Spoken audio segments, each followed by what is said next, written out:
The house is haunted by the echo of your last goodbye. The house is haunted by the memories that refuse to die.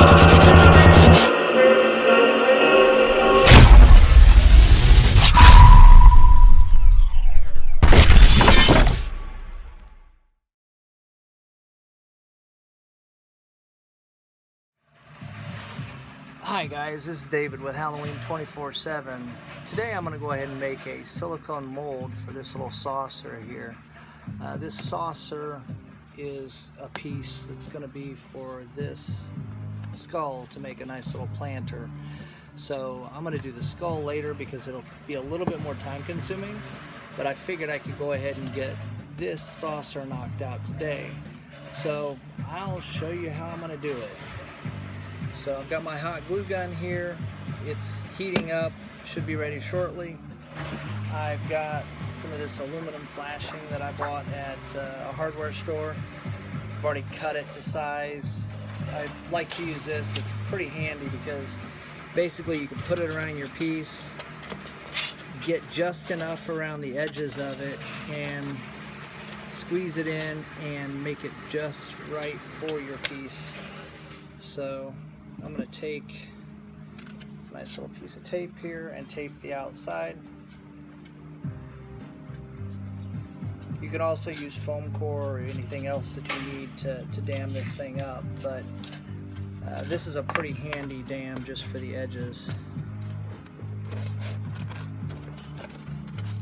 So let's get that taped. I think that's going to be about right.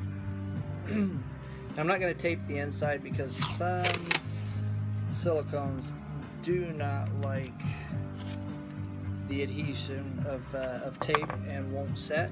So what I will do is I will actually hot glue the inside of it. You got to be really careful not to contaminate the silicone, so don't take any unnecessary risks because it's expensive, especially when you're doing larger molds. Okay, so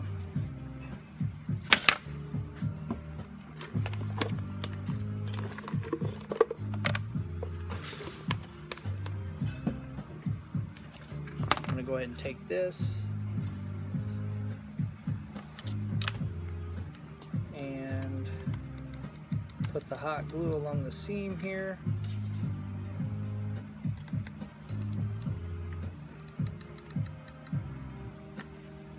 Like so. If you can see that.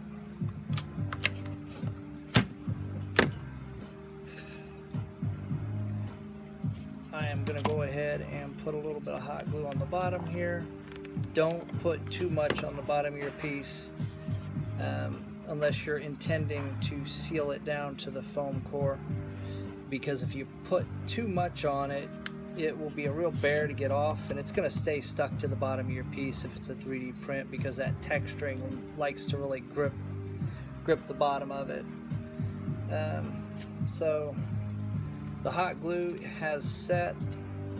I held it out of the camera view and held it over by my fan. So that's one reason it's set so quickly. I'm going to get it situated in here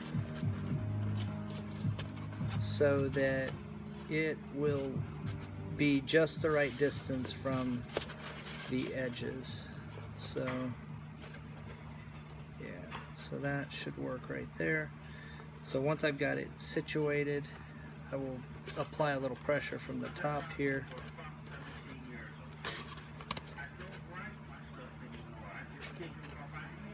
Yeah.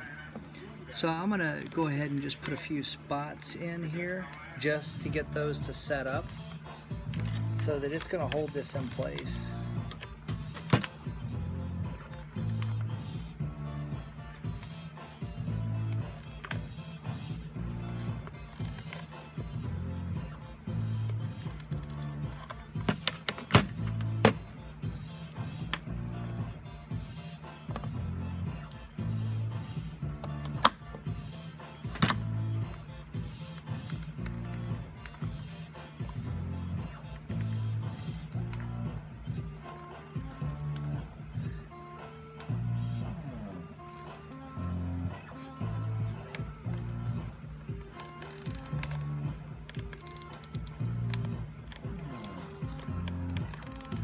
Make sure you get a good seal around the whole bottom edge, and if you don't feel that you did, go back around it again if you need to. Make sure you hold it long enough that your hot glue has a chance to harden, because if you let go of it, it's going to flip away and not give you a good seal. Another good practice is to have some clay laying around. I'll reuse the clay for making dams and things like that. You can actually put the clay around the edge here as well to give it an extra seal. Typically I don't do that, but what I do is have the clay nearby so that when I start pouring the silicone in, if I notice any leaks on the outer edges, I can just go plug it with a piece of clay real quick before I lose too much. So what I've done here is I've set this nice little dam up around my master here so I can go ahead and pour the silicone. So I'm going to go ahead and unplug the hot glue gun, and I'm going to do a couple things.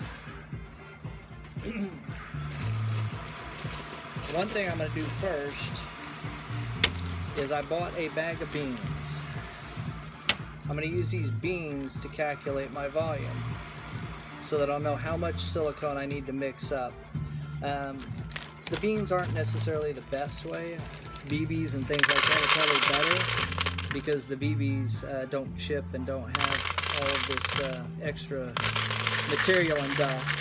But these are what I've been using. So I'm going to pour it in about an inch over the piece, and then I'm going to pour it into a measuring cup so that I know how much I'm going to need.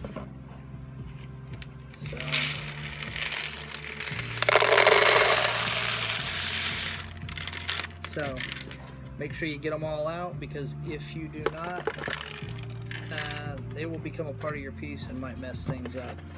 So we've got them all out. I'm going to take a little bit of compressed air, shoot that in just to get the dust out so that we don't have any of the bean residue. So now here's what we got.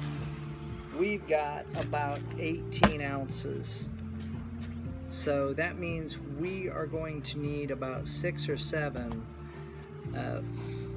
fluid ounces of each half. Now we're going to do this by weight, not by volume, but that means basically I could do 6 or 7 of the first, weigh that, see what that weighs, and then do the same weight of the second. So yeah, I'm going to actually go 9 each, 9 ounces for the first, just to be safe. Now have a dedicated cup just for the beans. Don't use another cup every time.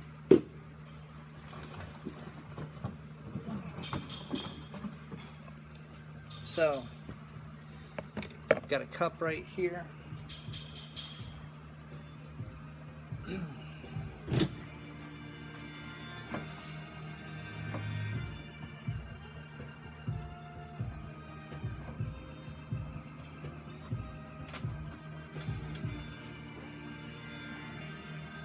Got my stirring stick.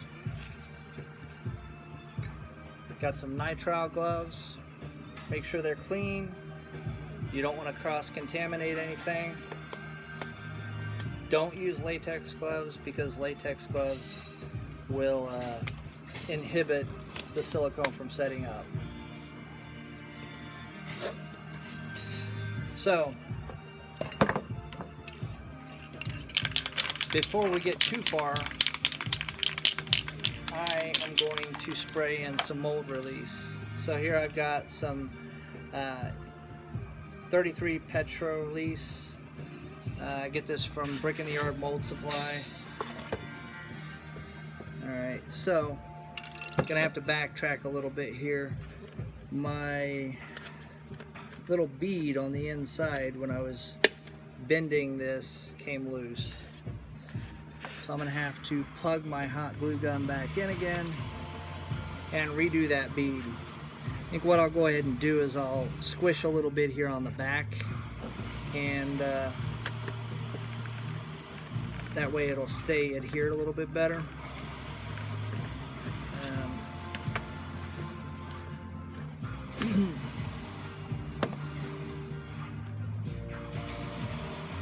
I keep trash cans under my table, so all I have to do is when I'm done, I can just toss my cups, toss the stir sticks, whatever, under the table and out of my way. My workspace being as small as my little work area is, every little bit of space is extremely valuable, so I don't want to give up any of it. And right now it's pretty crowded because I've got a lot of stuff going on. So, alright. So, be very careful with a hot glue gun.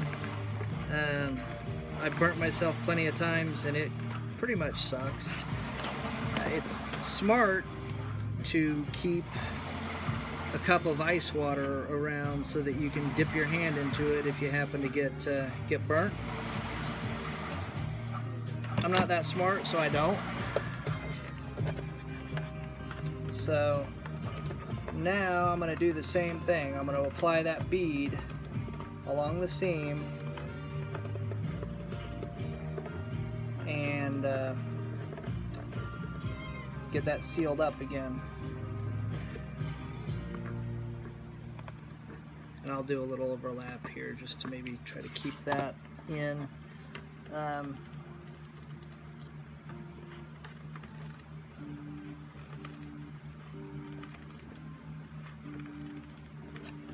Alright, not near as pretty, Frankensteinish, but maybe that's going to hold it a little bit better. It's best to kind of go slow on these things. Make sure you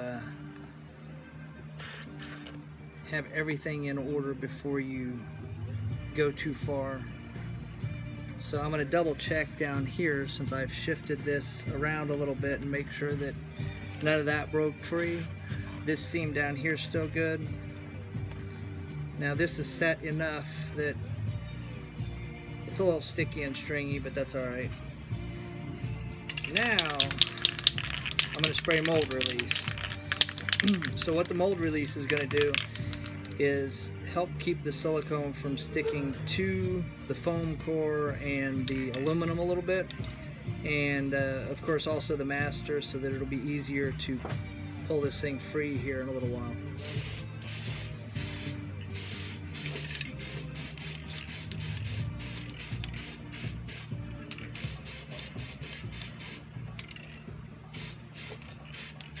Okay, so we're going to let that sit for a few minutes. While we let that sit,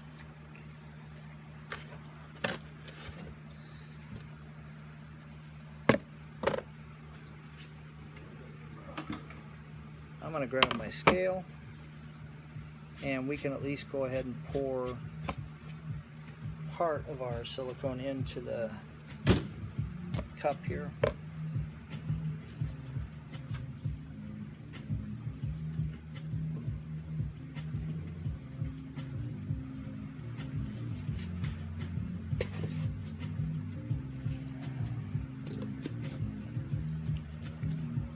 Okay.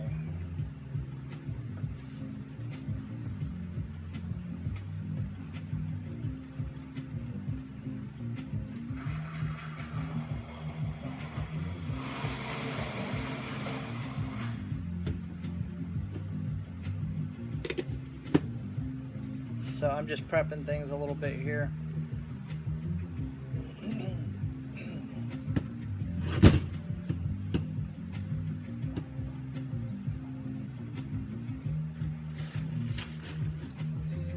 So we're going to use Platsil 7111. Now, we know that we're going to do roughly 9 ounces by volume of one part. So we'll go ahead and pour part A in to the 9-ounce mark, and we will weigh it. Now I've got some partial containers here that I'm going to go ahead and use up real quick before I start using my new container or newer container. So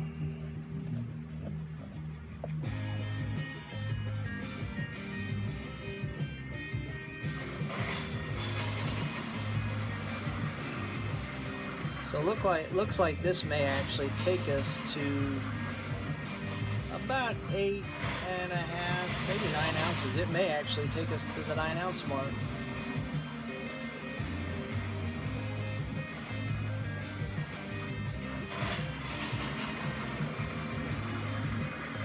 So again, this is 1-to-1 by weight. So that's easy enough. I'm gonna grab another cup, and I'm gonna take the cup and put it on my scale, turn my scale on, and let that tear out. So it's zeroed out. Now it's at -35, so I know that the cup here is 35 grams. This is 275 grams. So I'm gonna go ahead and write 275 grams. That way, if my scale turns off while I'm doing some of this work here, it's not going to affect anything. So now I know I need about 275. So let's go ahead and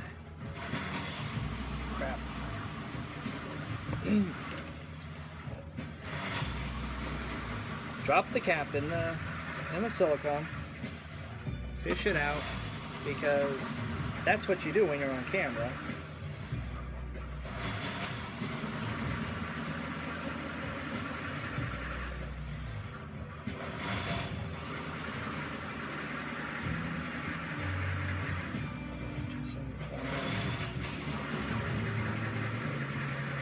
So what we'll end up with is ultimately 550. So we're at about 440 now. So we'll need 550 total. So we're at 442.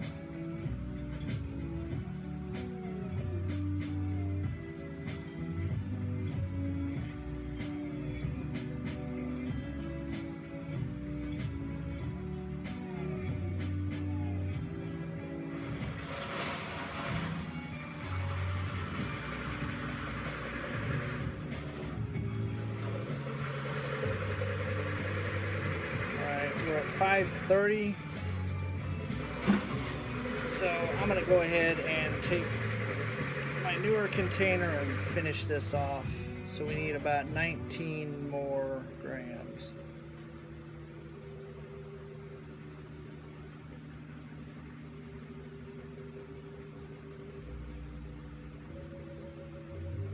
Alright. Now we are at 550. So we'll set the scale out of the way and go ahead and get this mixed up. So the way you mix this up is you just really stir, scrape the bottom, switch directions, scrape your stick, make sure you're getting every little bit of it off and mixed in well. If you don't get the silicone mixed well, you will have setting problems, you'll have spots that just simply won't set up, and you'll have an expensive mold that is just going to go in the garbage. Obviously the smaller molds are less expensive, but it's pretty easy to have an expensive big mistake if you're not careful. I've been doing this for a couple of years, so I have things down a little bit. I still make my share of mistakes. And one thing I intend to do is share more of my mistakes online with you guys, so that maybe you won't make the same mistakes, because so far this year I've made quite a lot of, well, not quite a lot, enough expensive mistakes that I really don't want to make more expensive mistakes. So you want to make sure it's stirred until you don't see any swirling anymore. So That is definitely a good thing. So you can see in there that that is pretty well even. Hopefully you can see that. So here's what I'm going to do. This is what they call a high pour. So I'm going to try to share this with you as best I can. I'm going to put this on my lower table because it's a whole lot easier to do a high pour. I'm also going to turn my fans off because if you've got your fans on when you're doing a high pour, the stream won't pour properly. So I'm going to double check everything again, make sure all my seams look good, make sure I still got my bag of clay here in case I need to plug a spot. And then I'm going to come over here. You can see right there, we've got the whole setup. I'm going to go ahead and take my stir stick and drop it in one of my trash cans.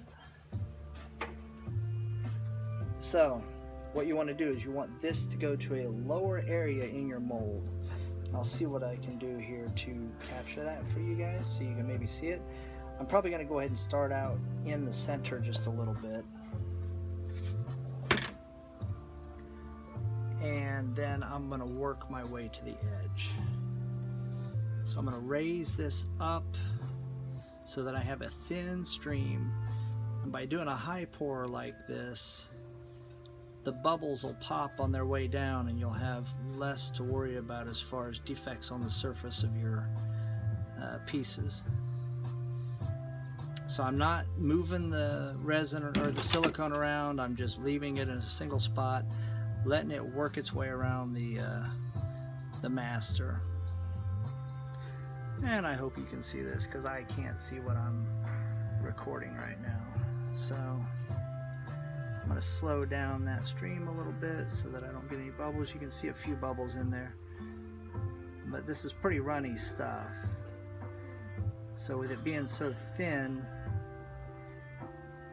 it tends to allow the bubbles to rise to the surface. So we're going to go ahead and just keep on pouring.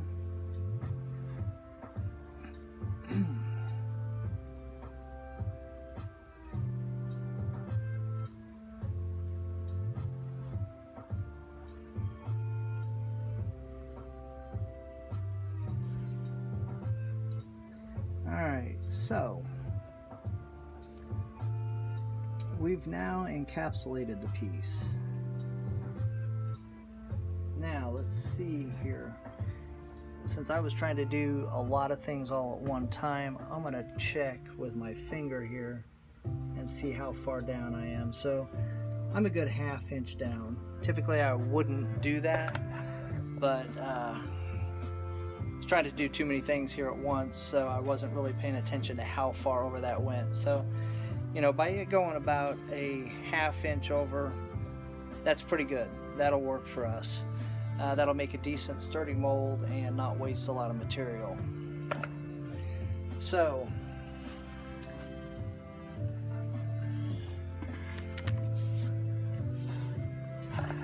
we're going to inspect the mold. I'm going to remove my gloves before I get silicone all over everything.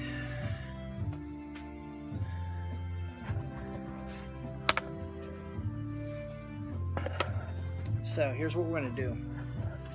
You can see here I have a little leak. I know where that leak is. That's right at the seam on the inside on the bottom that I couldn't get to. So it's not going to exceed this, although maybe it is because it's coming out a little bit. So here's the reason. You take a look at that and make sure you're not getting any leaks. So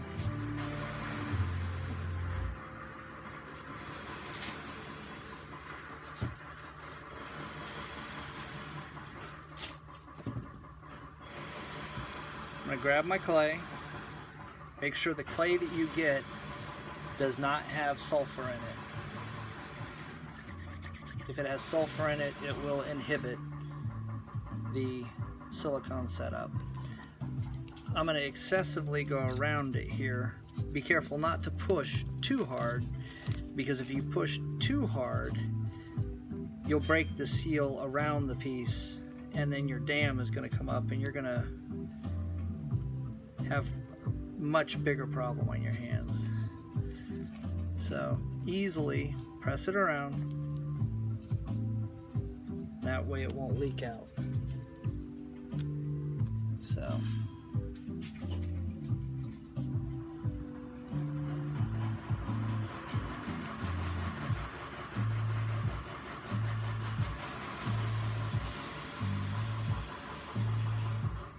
I can see here that it's leaking a little bit here. So this may have actually been one of those cases where maybe I should have just gone ahead and put this around from the get-go, but a lot of times I don't have this problem, so I didn't bother. I'm going to keep an eye on this. Now I'm also going to keep it on my table here, because this wooden table, as I mentioned, I know it's level. The plastic table that I sit down at to do some of my finishing work, I know it's not level, so I don't want to do any of this on it, because then I'll end up with a mold that's not level that I have to go put popsicle sticks under every time I want to use it to make sure that it is level, and I only know that from experience. So here's what we're going to do next. I've got these molds here that I made a few days ago. I'm going to make some more molds from those.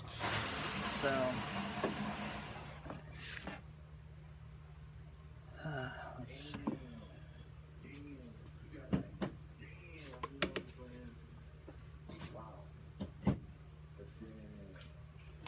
So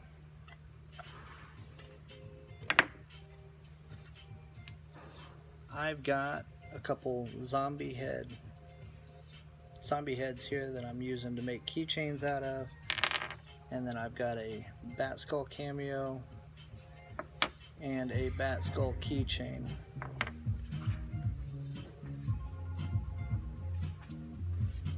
There's what the keychain looks like when it's finished.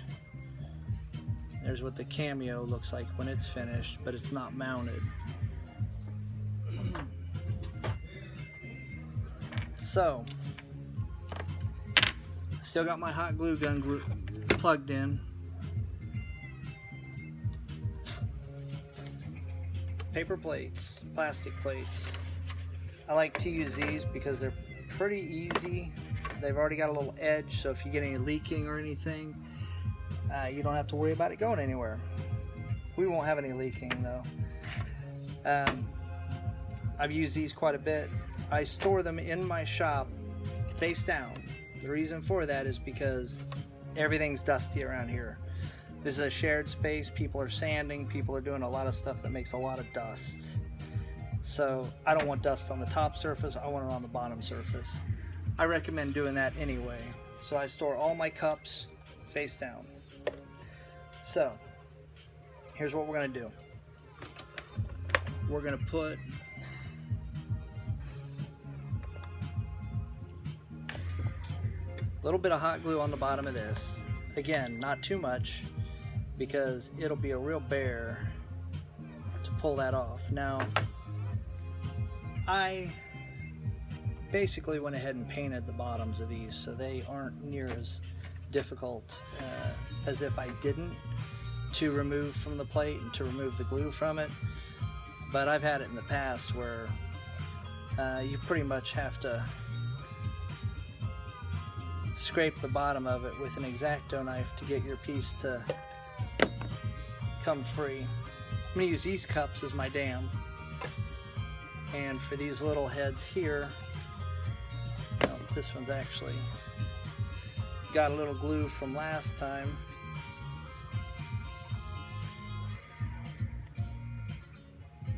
So I'm going to go ahead and scrape that off.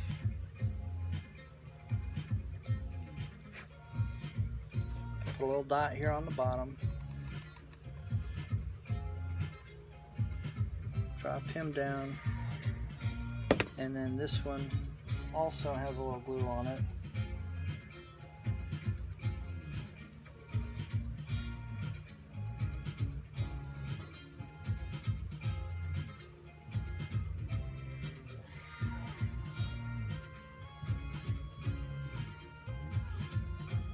Alright. Put a little dab down here as well. Basically what you're gluing this down for is because you don't want it to float up or to shift. Obviously if it floats or it shifts, it's going to mess up your mold.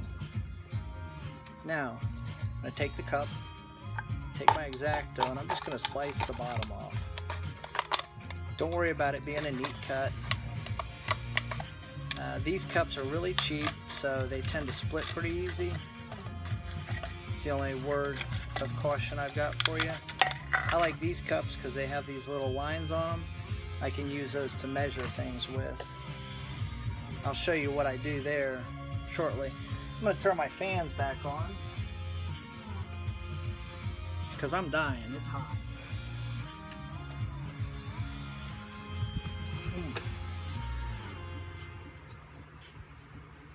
So, just cutting up the big cup here, or the bigger cup.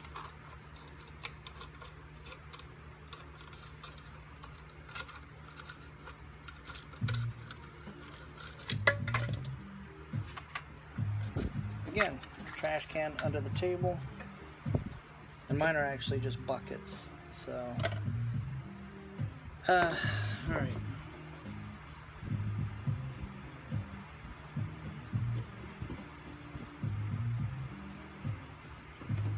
So, I keep 4 sizes of cups around. I keep these large 18-ounce cups, cheap, something I can get at Kroger. I keep these little Dixie cups around, or bathroom cups, whatever you call them, cheap at Kroger. And then I keep these here as well. So, I don't know how many ounces each one of them is. I guess this says 3 ounces for the little ones. I guess this is 9 ounces, and then I know these are 18. So what I've done is on the little cups, if I just need a couple ounces worth of resin or silicone, typically resin because I wouldn't mix up a small enough batch of silicone for this, but typically resin, or 2 ounces there. So if I say I want 2 ounces of resin, I can take this cup, set it next to here, mark where that is, and then fill part A in one, part B to the same line in the other, and then use that. Really, really cheap way to get away with not spending a lot of money on cups. This one, I've marked it up to where I know for the doll heads, that's 7 ounces, that's 14 ounces. So basically, I will, and you'll see there's a line up here above the lines that are down there.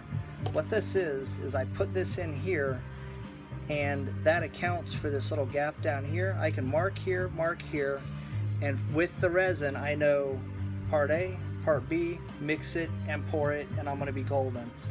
So that's a nice way to do things. I also have this one that I've marked up. So there's the 1 ounce, there's the 2 ounce, which is 2 marks up on this little gradient here. And then this one here is about midway. You can count how many clicks there are. And then this one is 4 down from the top for 4 ounces. So sometimes what you'll do is you'll, if you need 8 ounces, for example, I could mark 2 of these cups to the 4 ounce mark, pour those into the 18 ounce cup, mix them up, and I've got the right amount. So just some nice little tricks I've learned over the years. I keep those sitting in the back, flipped upside down. I also clean a lot of things with isopropyl because isopropyl will evaporate nice and quick and allow me to move on. What I would recommend is don't get isopropyl on your measuring cups if you've used a Sharpie on them, like I do, because they will lose their writing. So now I'm cutting the bottom off of one of these little bathroom Dixie cups or solo cups, whatever you call them. I guess these are the Dixie cups. And these are going to be the dams for the little zombie pendants.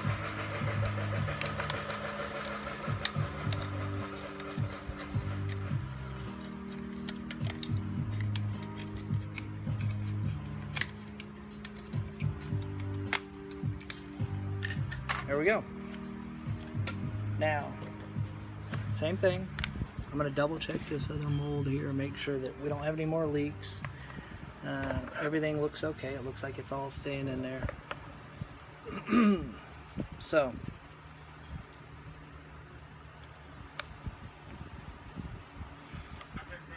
now, I'm going to go halfway around this first little zombie pendant and just hot glue it, and then I'm going to let go of it and leave it. I'm going to do the same for one of these bat skulls.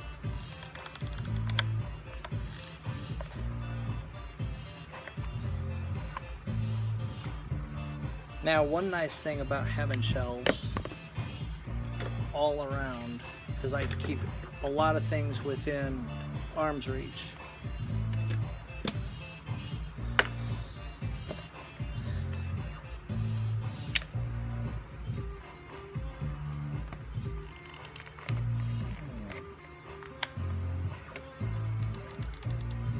Okay, now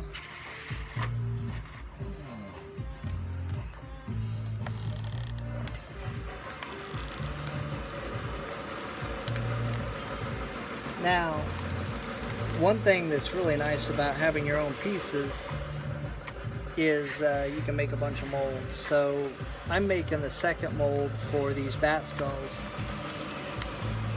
And basically what that means is I can double my throughput. So that's pretty cool, right? If I need to triple my throughput, I make 3, etc., etc. So these are simple molds. So these are just a simple pour mold. So that's not bad. Now if they're a little more complicated mold, well, then it might take a little more time. But you can see here that I've been on camera for about 37 minutes. I made one mold from start to finish. Now, one thing again, make sure you have everything ready before you start. Have your glue sticks around, have your stir sticks around, have your cups around, because if you have to start searching for stuff, that's going to kill time. So in this space that I've got here at the Makerspace, I make sure I clean up every day before I leave, because the next day I don't want to have to clean up before I start. Some days I come in here and I only have an hour, maybe even less than an hour, and I don't want to spend any time cleaning up and finding stuff. So I have to be very disciplined and keep a lot of things put away. Now there's also a lot of things out on my workbench right now, but that's, like I said, because I've got a lot of things going. But that's all going to get put away when I get done. So what I've done is I've worked my way around from dam to dam and sealed this base.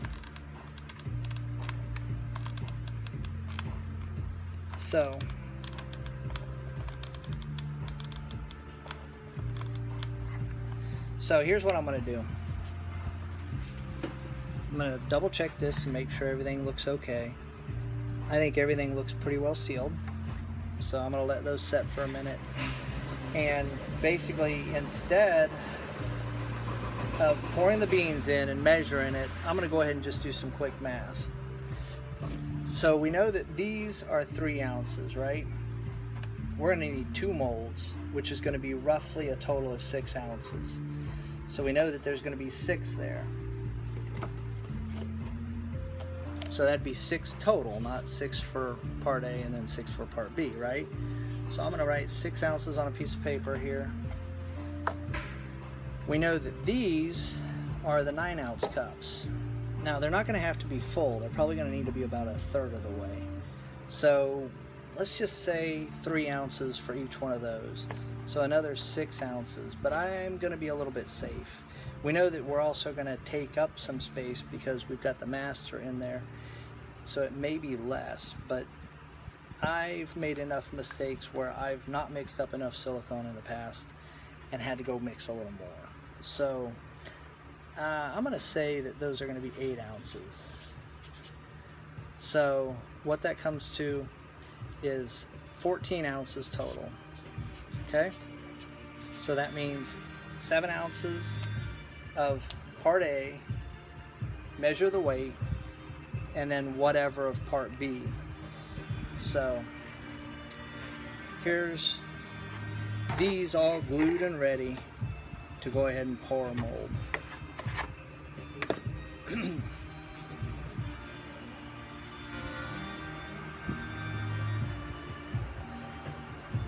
Okay, so we again know that we're probably going to be somewhere around 14 ounces, so I'm going to use the larger cups.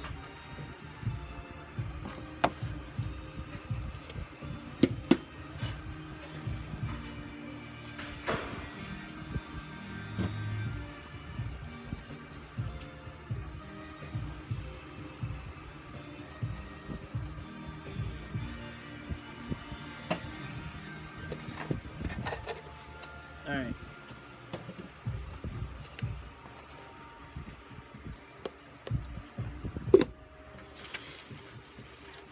So, all right, let's get this one. And we will go ahead and turn this on and tear it. And we will get our gloves. I go through a lot of gloves. They're cheap. You can buy them at Harbor Freight for $4 or $5 for a box of 100. So some things you just need to use because you don't want to make a mess, you don't want to contaminate. So go ahead and pour part A in here. We're going to pour around 7 ounces, right? So we're not really even measuring the weight yet. We're just pouring somewhere around 7 ounces. Okay.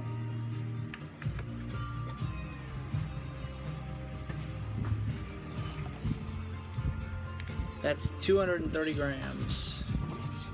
So I'm going to write 230 grams down. Now, I didn't spray mold release in these. Should I? Yeah, probably.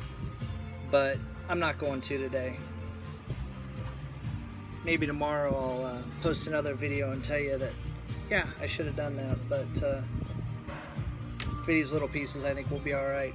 This is 230 grams. I'm going to hit the tear button, and I'm going to go to part B of the Platsil 7111, and I'm going to do 230 grams. That way I don't have to do math.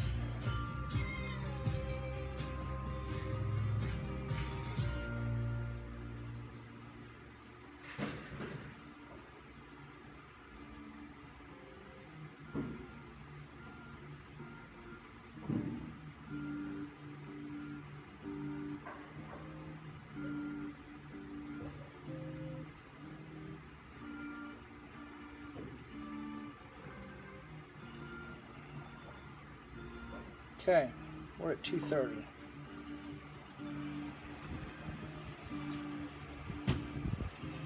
Now, when I first started making molds, I did not pour everything into one cup and do a part A, part B. I poured part A into a cup as I measured the weight. I poured part B into a separate cup as I measured the weight, and then I poured the two together. There's no shame in doing that. I recommend doing that when you start out because it's you don't necessarily know how quick the liquid's going to flow, and just wait till you get a little more experience to do it this way. I like it this way because it saves me a cup. Sometimes you can reuse cups because you can leave them sitting around, let the silicone or the resin harden in them and pull it right out and reuse them again. Sometimes you can't. Again, if it's going to chance contaminating your batch, I recommend not. So I'm going to stir this for, I don't know, a minute maybe. So again, I'm scraping the bottom, scraping the stir stick along the sides, scraping it off, making sure I scrape the sides very well.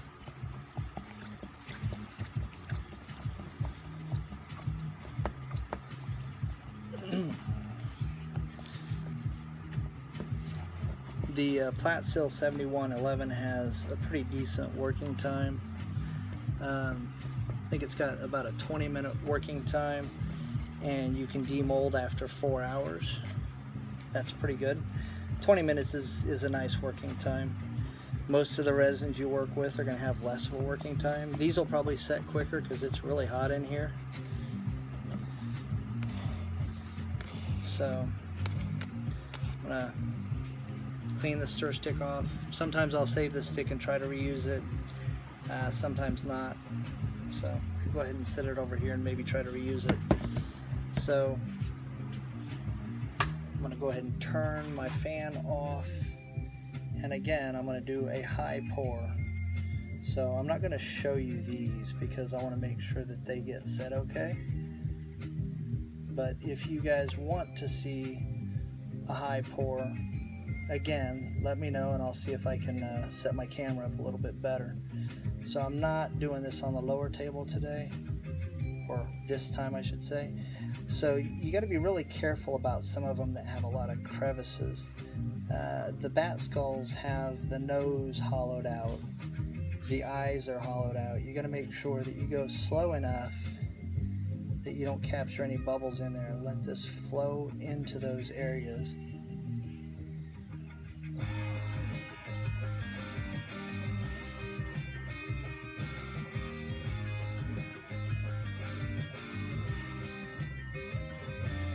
Okay, so I've just covered the piece. I'm going to go just a little bit more. There we go. That is good.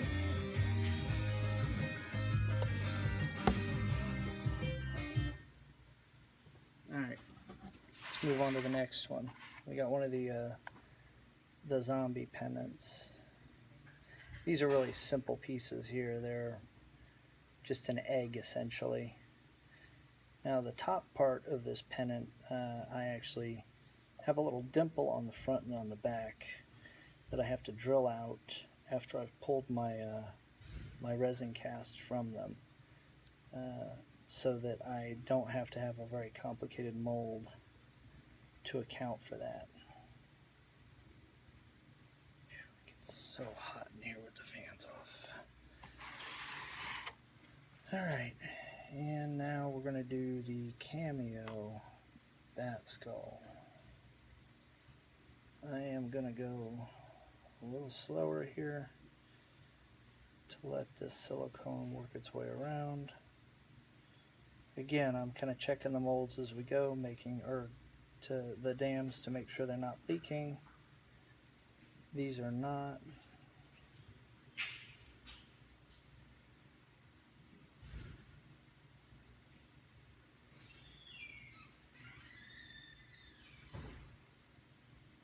So if you happen not to mix up enough silicone, if the silicone is still fresh, you can go ahead and mix up another batch and pour it in, and chances are it's going to adhere just fine and you won't have any problems. Just make sure you don't panic and you still do everything that you're supposed to do. Because if you start to panic and you skip a step, or you don't get it stirred well enough, you will have problems.